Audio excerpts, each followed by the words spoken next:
All right. Hello and welcome to the February edition of the Poetry Playhouse series. And we're very much looking forward to hearing Marilyn Stablein, our feature tonight, who lives in Portland, Oregon.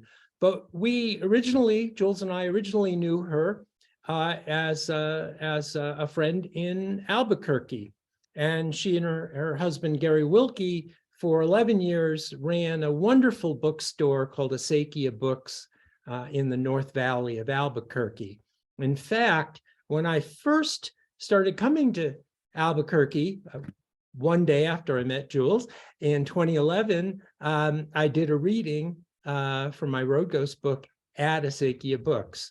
And it was a place where there were a lot of readings, a lot happening. And anyway, so one of the nice things about Zoom is we get a chance to see old friends and neighbors, and therefore we get to see Marilyn. She is an award-winning multidisciplinary artist working in poetry, prose, collage, assemblage, and photography.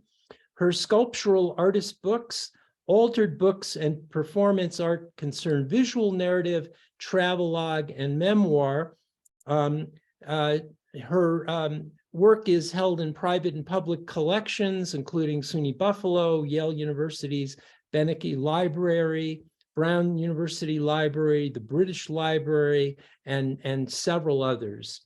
And I thought I would just give you a sampling from her bind, alter, fold, just a sampling of some of these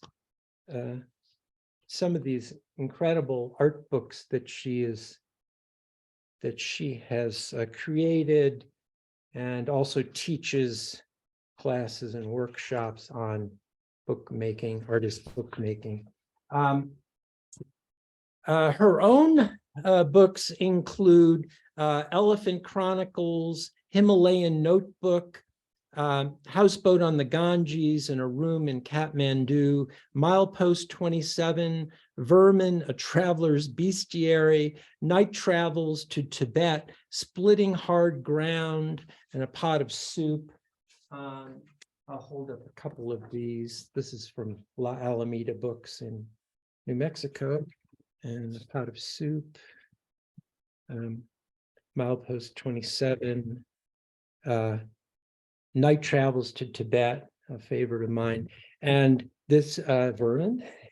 And I think I showed to some of you earlier this extraordinary memoir of 7 years in Nepal and India in the late 60s and early 70s, mostly 60s.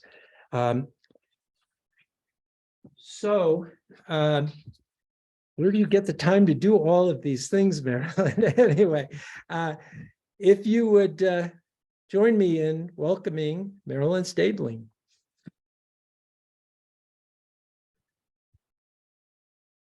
And you may unmute. Yeah, welcome, Marilyn. Thank you. Thank you so much, Jules and John, for inviting me to be a featured reader tonight. I'm thrilled, and it's so wonderful to see old friends, new friends, and so it's just great. It's happening online. It's really wonderful. So I guess I'll start with reading some things from my books. I'm going to start with The Company of Crows, which is it came out last year, and I've been collaborating with this Ukrainian-born artist, Dmitry Sayenko, who does these lino cut covers. And the idea behind this book was the comparing sort of international stories and folk tales and ideas and sayings about royalty aspects of both ravens and peacocks. That's why both of those are on the covers. So I'll start with Let's see. This section is Indo-Tibetan Tales. In Bhutan, people acknowledge the positive qualities of ravens, common scavenger birds. The raven, lauded for its intelligence, is said to manifest a beneficial presence. What better place to feature a raven than seating the stately bird at the highest point of the king's jeweled crown? Kings, like ravens, command authority, respect, wisdom, and attention. This is a section called Sanctuaries. Crows are attracted to shiny objects. In an Indian fairy tale, a crow stole a princess's gold necklace. A man was arrested for the theft, but when the necklace turned up in the hollow of a crow's favorite tree, the man was released.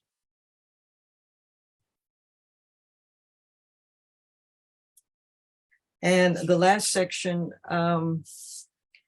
it was visiting a Huichol shaman in northern Mexico, who actually lived, his village was 7,000 feet, and he actually had crow feathers on his hat, and he had bracelets of crow feathers, and it was quite amazing. I'll just read sort of the description. His eyes were shaded by dozens of black crow feathers attached to the brim of his straw hat. Feathers rustled as he talked. Where he lives, at an elevation of 7,000 feet, he communes with birds, walks through clouds, flies in dreams, and soars with raptors. And then this is a page of crow sayings from different countries. I'll read a few of these, they're kind of fun. When you are amongst the crows, caw like them. That's Polish. Old crows are hard to catch. German. Don't crow until you're out of the woods. Irish. Even the crow sings with its own voice. Finnish. The owl has one note, the crow another. Latin. And the last one, Ukrainian. A crow will never be a falcon. So that is the company of crows. And I want to move to another international collaboration, this time with a Romanian artist and a haiku poet. And he has published this anthology of poems, haiku poems from poets around the world. And he paints one of the haiku. He's very accomplished haiga. Haiga is the practice of painting the imagery. And so this one is, let's see. This sounds like outside in our backyard today. Light snow, bird tracks beneath empty feeder.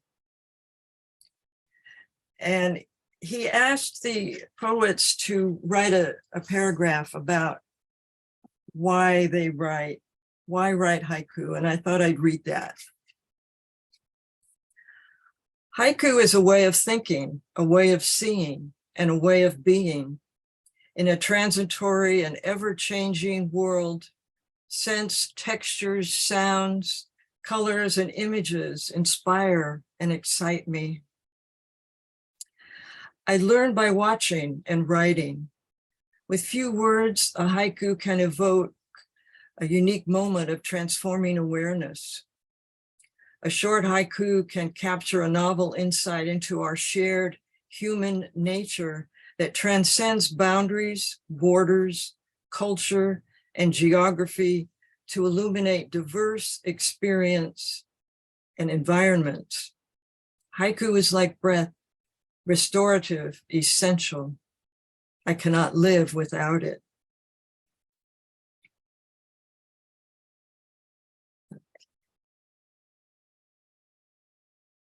And thank you for posting my poem, White Train, in your announcement. I thought I'd read that.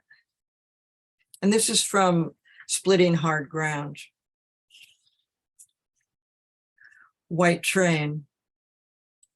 A white train moves through the night in my country, laden with its death cargo of nuclear bombs. Monks and nuns lie down on the tracks to block passage. Soon they are arrested, jailed, and the train continues. To wish death for others, to sell or transport bombs and weapons is not right. To wish or bring death to oneself can be a sacrament, a holy offering. A white train moves through my mind like a white train of thought, white dotted lines in the middle of paved roads, the whiteness of things, of death, pale ghosts and shrouds, ashes, white bones, pallid faces, shells, beaches, gulls, and veils, the whiteness of eggs, milk, coconut, and rice, the whiteness of candles, fireflies, stars in the Milky Way, the white of a moon's face and beams, white birds, clouds, elephants, and moths, mushrooms that feed on dead matter, angels' halos and wings. And one more from this book. It's a number of the poems are dedicated to my son, Willie, who tragically passed about 20 years ago. What rises? In the dream of moving water, my small raft bucks the current like salmon at Seattle's Ballard Locks. Downstairs, I feed the cats, let Bodie out to stalk the sun, trounce crumpled dogwood leaves. Garbage day, carry bottles to the curb, wash up last night's dishes. A week of rain, now sun in the dining room windows, lights the eastern corner. I settle down, a cup of ginger tea, an open book on my lap. Upstairs, my husband sleeps off a cold. On top of the bookcase, filled with Sufi stories and folk tales from Spain, wrapped in a delicate Japanese silk scarf, hand-painted with a series of cranes and curly foam-tipped waves, rests Willie's box. Wild pheasant feathers gathered in the woods and a few shells decorate the top. Is it a present or an artwork? My friend Janice asks. My son's ashes, I tell her. I like to keep him near. I rise and stand near the window, inhaling the sun. 8 years gone, yet this morning he's here in the light, in the warmth, not under the earth or blowing in the wind. Like milk boiling over the rim of a pan on the stove, or the ginger tea frothing up the sides of the pot. Something wells, sweeps up from a place I can't see, jars the meridians of my spine. Tears of being, mysterious exclamations for the sun, for this day, this life. This is how love lives. This is how I pray.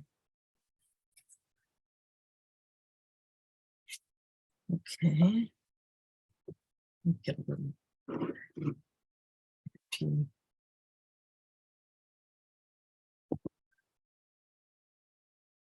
So on to Milepost 27. And I'd like to read some poems. We were talking about the bookstore earlier, so I'll start with, let's see, Poet's Couch. Maybe some of you remember this couch. I don't know. Spring cleaning at the bookstore begins after New Year. Books crowd walls, tables, cupboards, and closets. There are never enough shelves. What can't fit on the shelves towers off the floor. We look around, where to add some shelves? Fiction, poetry, Southwest, and art sections all need more space. Even the kitchen's crammed with cookbooks. At monthly readings, poets clutch books, briefcases, harmonicas, coffee mugs, cell phones, notebooks, and glasses, then settle on the old Navy couch by the window. The couch, we exclaim in unison. We'll move the couch to add more shelves. Reluctantly, we load the cumbersome thing upright onto a wheeled cart to maneuver between boxes in the narrow aisle.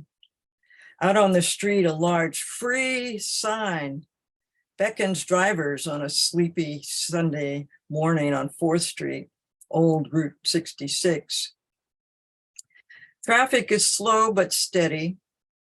Anyone need a couch, a poet's couch? Within the hour, a beat-up Cadillac rumbles to the curb.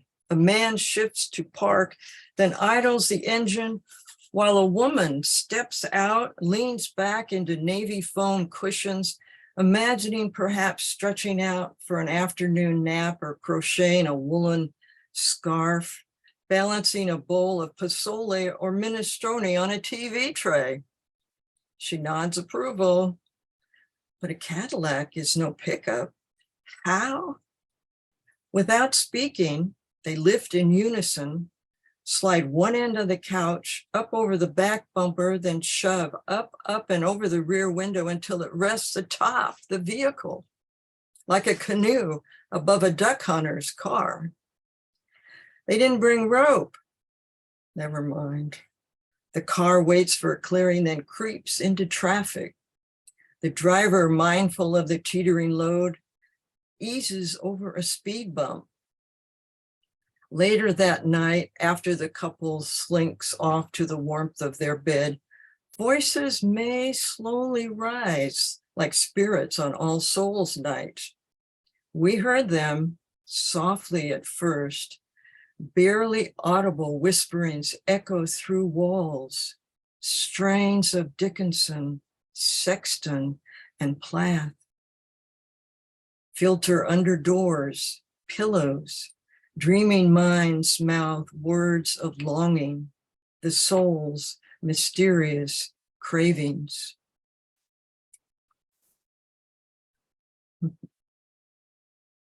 See what my time is here. Okay.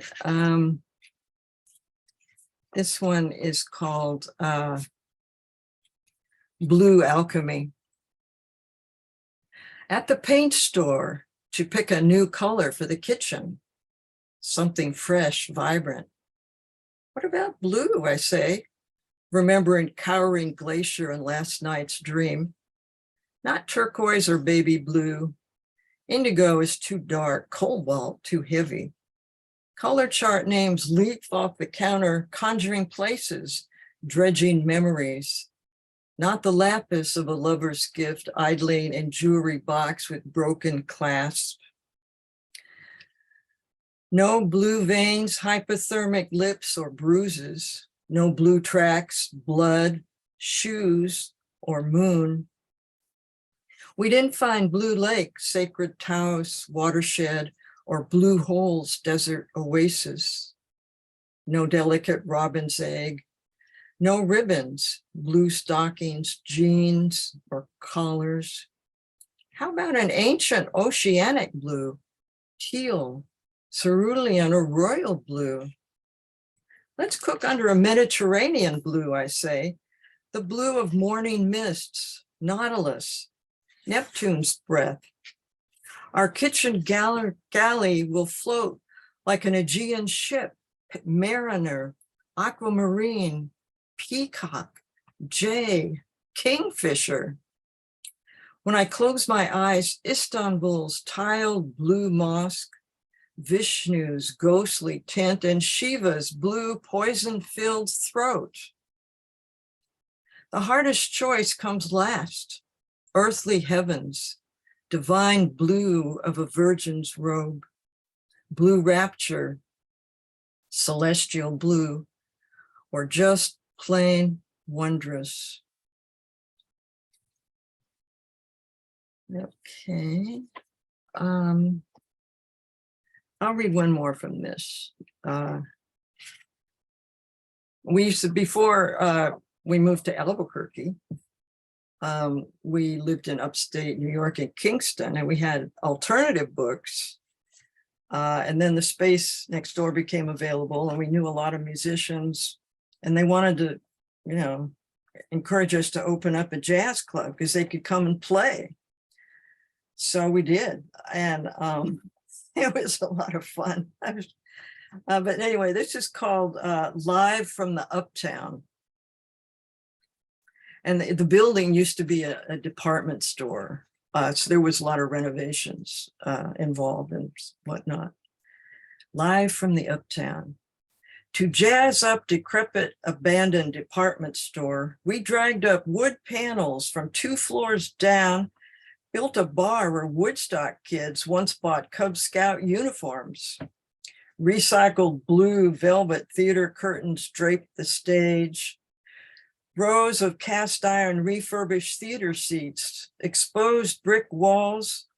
The Uptown was totally hands-on, a do-it-yourself nightclub. Booker, bouncer, publicist, and sound guy, that was Gary after working the bookstore next door 10 to 5.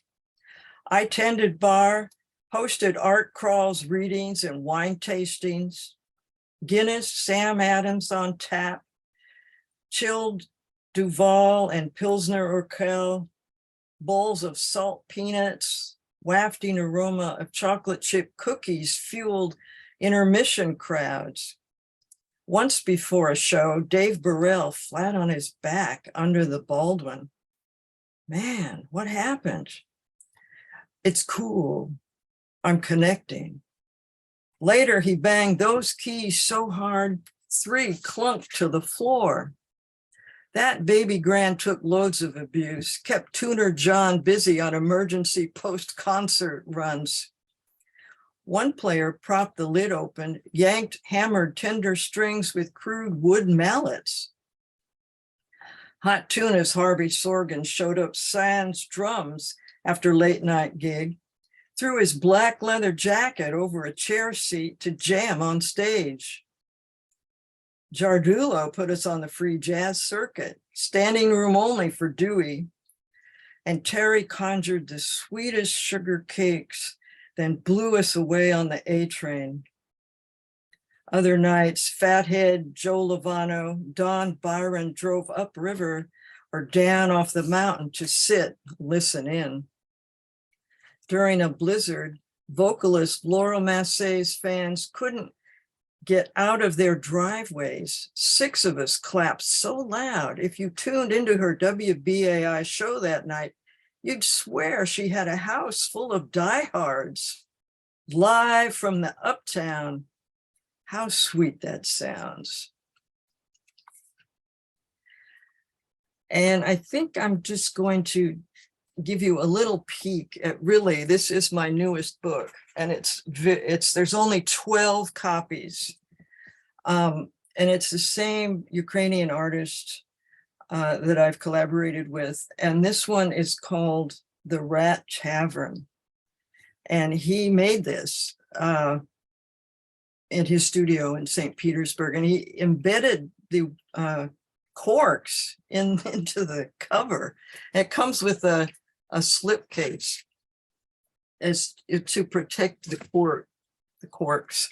And it's one of the stories from Vermin and Traveler's Bestiary, sort of modified a bit. And he just has a wonderful sense with the lino cuts that he does. The rats. Well, the idea is that it's a scientific laboratory where the rats find themselves, in these tunnels, and then they discover there's a bar in the central area. And the story goes on. Let's see, I get this right. Just give you some of these pictures. Some of them are, comatose. Really, it's kind of funny. Anyway, so that's the Rat Tavern. So I guess thank you for listening and coming and hosting. Well, thank you. We can clap for Marilyn if you want to unmute and then mute yourself. Thank you. Thank you, Marilyn. Yeah, let's have a round of applause. Yeah. Marilyn, we must have been bumped into each other at the free speech movement. That was my junior year at Berkeley. Wow, that was quite a year. I mean, Oh, no kidding. classes were canceled. Mario Savio and, Wow. Yeah. protests, and it was very exciting. Yeah. And some of the professors driving out to that, wherever it was outside of town, to pick up the students that had been jailed, I guess you would say. Anyway, they had been detained. Yeah, that was interesting. Yeah. Yeah. Yeah. That was wonderful. I remember being bummed out when you got rid of the poet's couch. But it's such a wonderful poem, and it reminds me when we lived in Old Town how easy it was to get rid of furniture. We had a whole living room set that got carried off on people's shoulders within an hour of putting it out. Yeah. I was also struck by the White Train poem, how beautifully you move from the focus on the bomb train to that train of associations about the color white, and a poem that ends then with angel wings. So it's quite a trajectory there. Yeah. So, yeah. Jules, did you have a question or something you wanted to say? Okay, yeah, we could. I've got a couple of things to start with, and then our audience, if you want to just put something in the chat, I can get to it too. We'll keep the camera on us, but you're welcome to chime in later too. So, and just the history of the bookstores, and say hi to Gary. I will. He's not going to make an appearance tonight, but you had we're familiar with the Asakia books. We have a couple people here, one or two that remember the alternative books. Guy Reed is here from Hudson Valley. So, oh, really? That's interesting. Wow. And poetry and jazz, and it's all poetry and your art and your book works and your travels. Maybe talk a little bit about, I know you have a lot of your books on Etsy and it's more of the art and the bookmaking, but how is your poetry and your art connected? What you do anything first, or how did that all come about? Well, I guess I studied art first in a way. In high school, I took some classes. And then when I was in the Himalayas, I got very interested in Tibetan art and actually book arts and calligraphy. And I taught myself Tibetan calligraphy. And actually, I made one of the things I made was this tiny little dictionary. It was a pocket dictionary for myself with Tibetan vocabulary words, which is actually on display along with the Tibetan illustrated manuscript at the Collins Library at the University of Puget Sound in Tacoma, Washington until May. So that's just sort of a tie-in that goes way back. But I wanted to, I mean, the books, they're divided into like memoir. There's a lot. I write memoir and I also do visual memoirs with the vernacular images from time and place. And so there's visual journals, and then there's the Himalayan travel logs, which is a series of, let's see, where is Yeah, that? if you could show us what you're talking about, if you have any examples. Yeah, so Just the, cool. Just okay, hold it this up. one, Hold is- it up a little closer to the screen. Yeah. kind of, it looks backwards to me, but this is called Pigs in a Blanket, which is a Southern dish, and it's shaped like pig shape. This is numerals. It's kind of a homage to the backgammon. And in India, they were the first to really discover zero and different mathematical, conventions.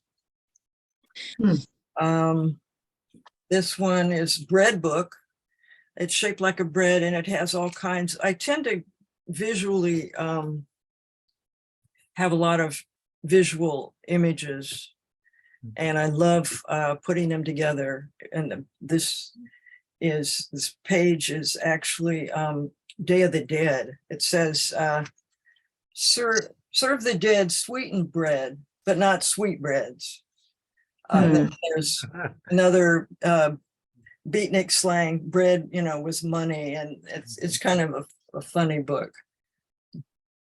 This is bias, inflation, a biased view. It's taking actual artifacts like these bias tapes and assembled them according to prices, like 40 years ago, it was like 10 cents, and then it went up to 20 cents. And then, so inflation, it's a biased view.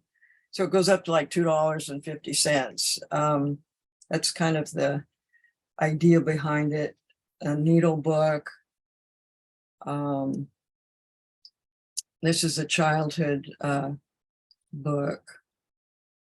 And this is a Seattle book. A lot of bookstores and films and things. Lived in Seattle in the 80s. Paris. Altered books. So it's just a lot of, these are some of the Himalayan ones. Yeah, thanks for sharing that. And Yeah, I think it's good to have the poetry and the art, that connection. And I also, here, I'll put myself back in here. Let's see. And I really appreciate you reading the White Train poem, which I remember that one when that book first came out. And it has the photo of the Talus Gorge, of course, which I think was on a poster somewhere as well.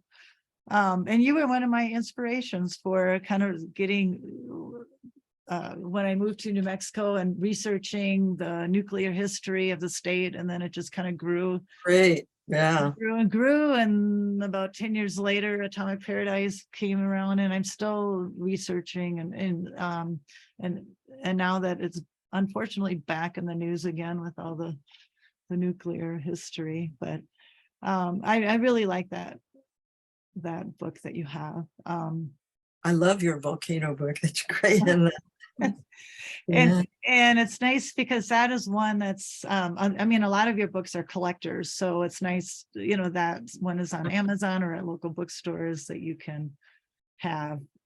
That's more of a book price too. Talk about, I guess, when did you decide to do an Etsy shop or to really promote some of these art books, more of a collector's types of thing?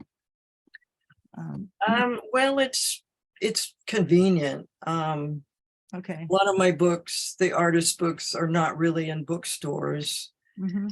and I recommend it. It's a good venue for, you know, posting things that you make or, you know, want to sell. So I've probably done that about maybe, I guess when I moved to Portland, probably about 10 years ago. And I know a lot of our audience is probably wondering about your ventures in the Himalayas and your memoir. Do you want to, even though it's memoir, do you want to talk about that a little bit as well? I guess in terms of how does it still inform your creative work, I guess. Well, you know, I thought, you know, I had finished with it, you know, I did the census taker stories, and then I did sleeping in caves, and then the whole time I was there, I wrote letters home, mainly to assure my parents that I was fine, and, you know, I was studying, and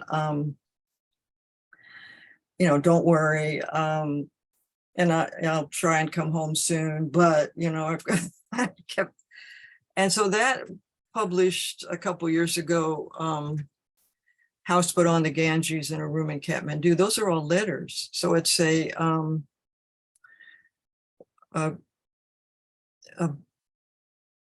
let's see, what do they call it? A mail art in terms of postal memoir written in script, which is a big deal now. You know, people don't even learn how to do script anymore. Memoir of, you know, before the internet and all of that, you know, written, collected, and so it tells some of my painting projects and, you know, painting murals, and but I still have more material that different angles, you know, different angles. And I also have, before I got there, I went across North Africa, and from Morocco to Egypt, and I haven't written that part yet. So there's just a lot there. And I guess I'm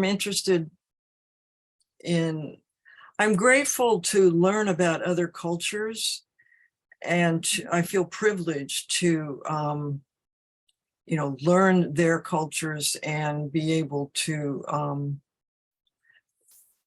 share it. You know, I want to share it in a way, you know, capture it, celebrate it, and share it.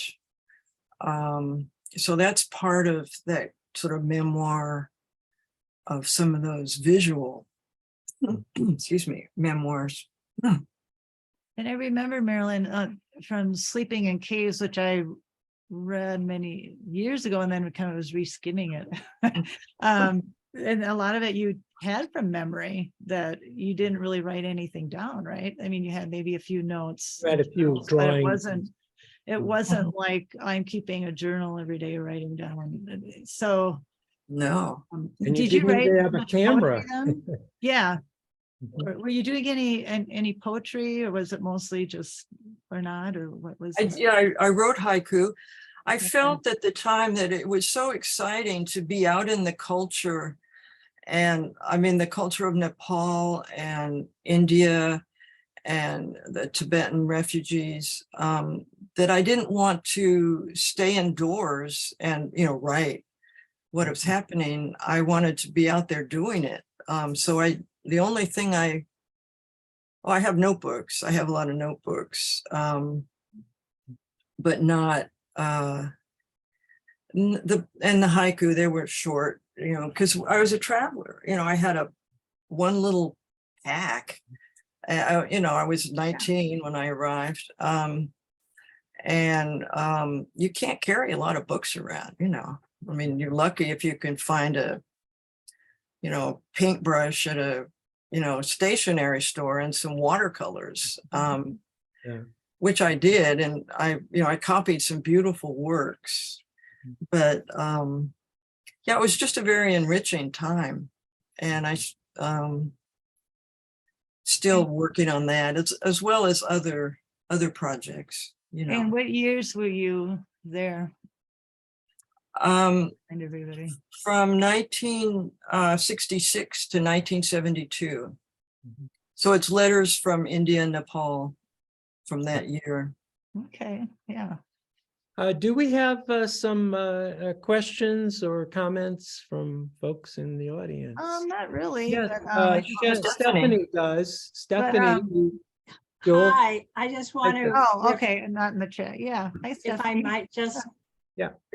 I'd like to just reflect that when I first met Marilyn in India, many things, but that Marilyn introduced me to downtown Varanasi at Dasashwamed Ghat, how to bargain, how to buy oil, what kind of vessels to bring. We had to bring our own bottles and bowls and things to collect, to purchase things with. So that was very, very helpful. And let me see, there was something else, but it slipped my mind. Okay, but so thank you so much.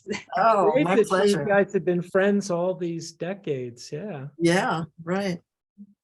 Yeah, we visited in Long Island. We would go mushroom hunting, Oh, foraging. Right. Yeah. Art Good Times also has a question. Did living near Stanford as a young person have an influence on your poetry? Well, it had an influence on my life, which works its way into poetry. And I think one of the interesting activities I did, I babysat for various professors at Stanford. And so I got to know I'd go into their homes and they had this beautiful art and these books. And I thought, this is really nice. I like this type of, celebrating culture and literature. And there was a lot of international events, film festivals at Stanford, dances. So it was pretty interesting. I mean, one of the things I'll just mention that my parents were actually, they had a rental house in Portola Valley. And I never heard about their tenants until years later. And it was Ken Kesey was that's where the bus the further and all that happened. And I had heard about it in high school. And I thought, we were talking about it like, well, where is this place? We heard about, place, be kind of interesting hangout, but I never found it then. But San Francisco too was close by. City Lights, I went there. North Beach, the Bay Area it's a very progressive, cultural, foreign films. It was a great area.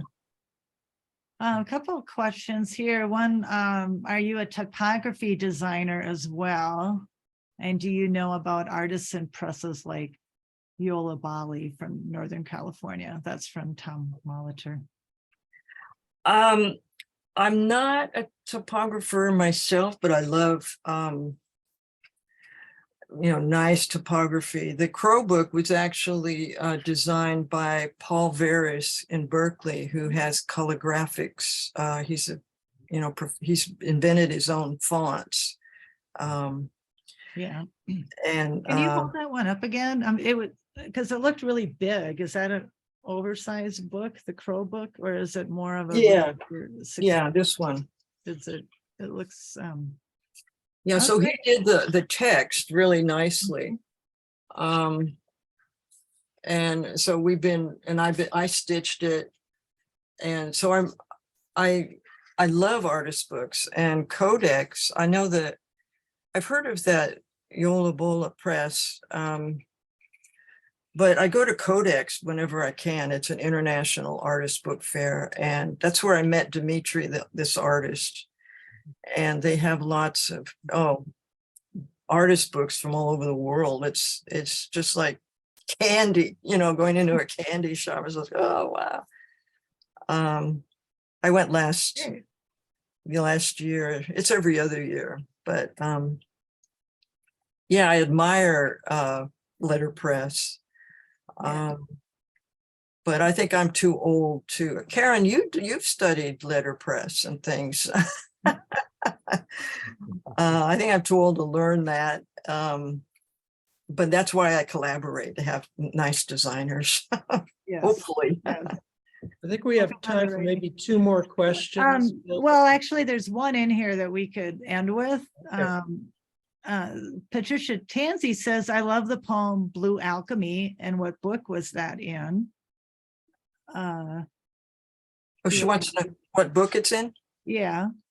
And maybe, I guess we could maybe even close out with having you read the poem Read it. if you like. Yeah. Mhm.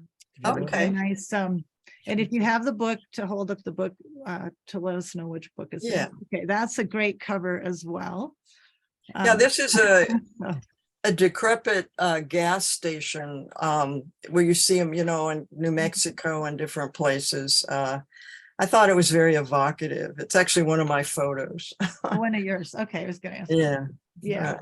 Okay, I'm gonna spotlight you and have you read the poem, and I think that's a great way we could end and Okay. recording. Okay. Yeah. Okay. All right. Perfect. Great. Well, thanks again for having me and Yeah. sharing your thoughts and the platform and everything. So this is Blue Alchemy. At the paint store to pick a new color for the kitchen, something fresh, vibrant. What about blue? I say, remembering towering glacier in last night's dream. Not turquoise or baby blue. Indigo is too dark and cobalt too heavy. Color chart names leap off the counter, conjuring places, dredging memories. Not the lapis of a lover's gift idling in jewelry box with broken clasp. No blue veins, hyperthermic lips or bruises.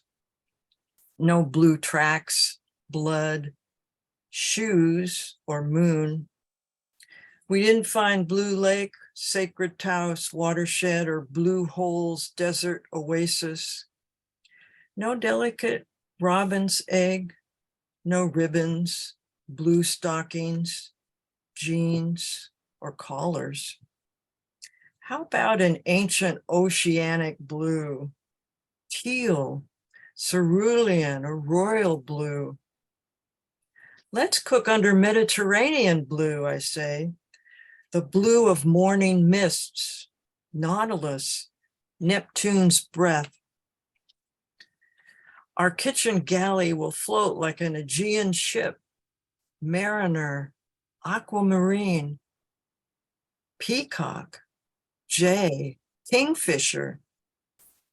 When I close my eyes, Istanbul's tiled blue mosque, Vishnu's ghostly tint, and Shiva's blue poison-filled throat.